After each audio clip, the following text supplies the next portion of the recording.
Hello and welcome back to the Movie Pope podcast. And today we are going to be taking a look at season 2 of Arcane, the long-awaited sequel to season 1, which premiered in 2021.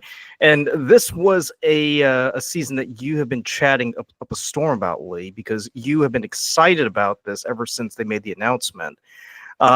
So season 2 came and went, and sadly, this was the final season of the show, which was an adaptation of League of Legends. Um, and I gotta say, like when I watched the episodes, I was expecting it to be a continuation of what we saw in season 1, which was critically acclaimed, and which I think is safe to say you and I both enjoyed, but it just left me with more questions than answers. So why don't you go ahead and take us into, Arcane season 2? Yeah, and I would definitely agree with your sentiment there. I think that was overall my biggest gripe with the show. But yes, I just try to get through what we got in front of us, right? So, very much similar to how they did season 1, right? We had 9 episodes, and each one was kind of done in 3 separate acts. So, I'm gonna kind of try to break things down act by episode by episode, just to kind of go through some of the highlights. And we'll kind of get some thoughts on some of the characters as we go through it.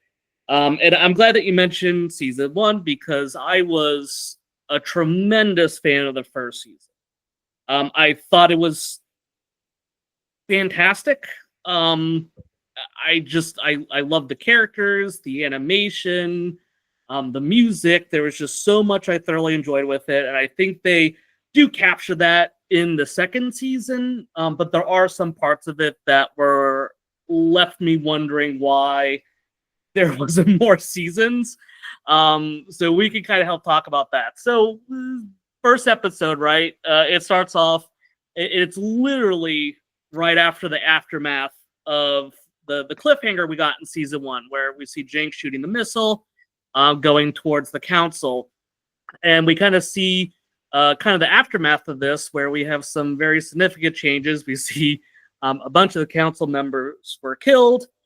This is also including Caitlyn's mother, who's going to play obviously a very important role in Caitlyn's kind of thought process.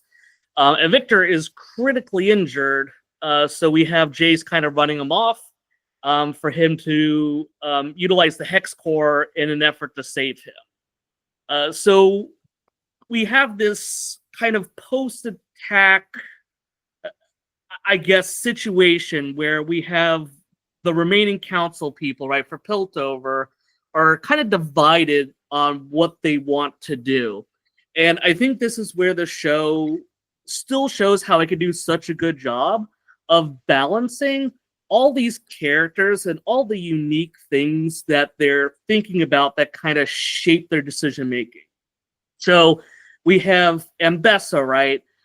She's clearly using Counselor Salo for kind of her own political ambition here.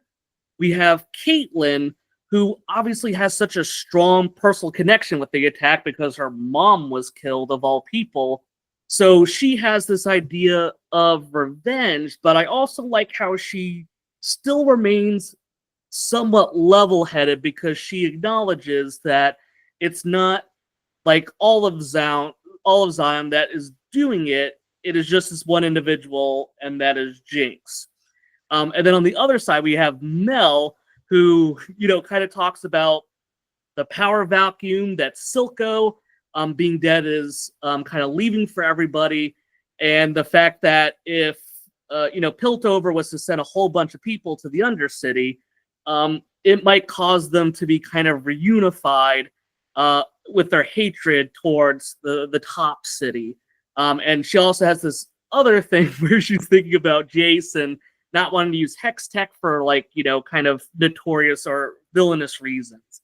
And there was just so much packed into that scene. And I just wanted to see, what did you kind of think about how they're able to kind of depict all these kind of different characters with all these different motivations into this one scene? I mean, I will say this. I mean, it is nice to see them pick up where season one left off, but in the grand scheme of things, once you get to the last episode, you kind of realize it's become more of a bait and switch. Um, it, it, the way I see it, it's sort of like how the book of Boba Fett sort of started off, being about Boba Fett, and it eventually morphed into another season of The Mandalorian. Yeah. Which is a shame, because I think out of all the storylines that were packed into season two, I think that particular storyline was the strongest, and I think they should have just ran with that, for the 9 episode run. Um, I, I mean, I think it's kind of tragic, just because just how much they were able to get from character development in season one. And I feel like what they did with the characters going forward, it just took them into whole new plot threads that made no sense and didn't best represent them. Jace, I'm really disappointed in, because he started off as a sort of wonder kid who had a lot of potential, and who, really cared about what he was doing in developing the hex tech, even though he had some, hesitations about, about its moral implications. But by the end, he becomes this sort of crazed madman who's like running around with the hammer, smashing people, in the head, because of some weird vision or trip he took to the future. So there's a part of me that feels a little bit embittered about it, because you're taking really, really good characters and sort of turning them to shadows of themselves, instead of developing them even further. I mean, I don't know what else to say, but about that. I think the only character who showed any, was of any interest, really, was Vi, really. But even then, Vi comes off as sort of like this sort of big angry lesbian who's like mad at the world, and just feels like her only way to find consolation is to just punch everything. It seems like a lot of her targets are men, weirdly. I don't know if you noticed that at all. I didn't really pick up on that. I guess there could be some interesting subtext there, but not something I would say was overly popping up in my brain. I mean, it's not. I mean, maybe it's nothing, but I kind of feel like what they did in season two was just try to pack so much into it. It just became a parody of season one, rather than a continuation or a fulfillment of what began, in the first season. But that's just me. Yeah, fair enough.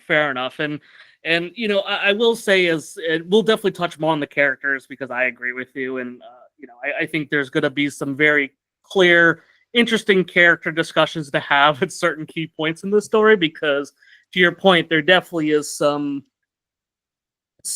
fair bit of I don't know how many to quantify that as, but there's definitely some character motivations that were confusing to me, and I think some plot threads that we'll talk about later as well that were equally as confusing, if not almost totally swept under the rug or barely got into.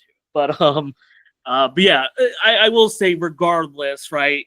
I did enjoy seeing some of the really strong, at least character moments in some of these earlier scenes, where it gives an opportunity to see kind of how complex everything is. I feel like we're not trying to dumb everything down to something very simple. There's a lot of clear things there, but maybe got a little too heady for its own benefit.